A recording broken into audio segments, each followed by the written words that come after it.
I'm Becky Sharp at Condos.com, specializing in condominiums here in Portland, Oregon. Today I'm going to talk to you a bit about purchasing a condominium here in Portland, Oregon.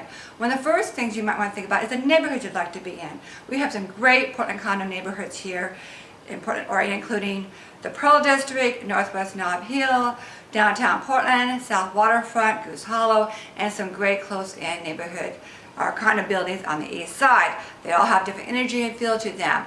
So you got to think about what's important to you. Is it being close to public transportation, such as the Max Line or the Portland streetcar? Perhaps you want to be close to the theater, or boutiques, or coffee shops, parks. So these all kind of determine what neighborhood you'd like to be in.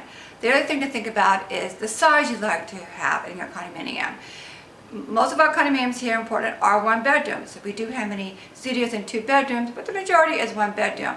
So many of my clients do start off looking at 2 bedrooms, but I suggested them to perhaps look at 1 bedroom, because many of our 1 bedrooms also have a den that could be used as a 2nd bedroom. So as not to limit your search, sometimes we open up that search to 1 bedroom with a den. The other thing you might want to think about is your sun exposure and your view.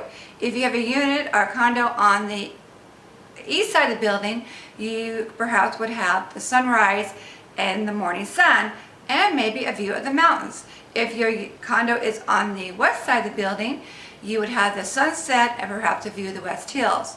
If you're in the Pearl District and you're on the south side of the building, you could have a view of downtown Portland. So depending what's important to you might determine, what building and what location in the building you'd like to be in. The other thing you want to think about if you're a pet owner. Many of our condominiums here in Portland, Oregon, neighborhoods have great parks for dogs. In the Pearl District, we have Jameson Square, Tanner Springs, the Field, in downtown Portland, South Park Blocks, Northwest Nob Hill. We have a couple smaller parks, plus we have the large Forest Park, which is great for taking your dogs on hikes and walks. And we are a pet-friendly neighborhood, city here in Portland, so your dogs are welcome. The other thing you might want to think about is what you plan on doing with a condominium. You plan on renting out right away.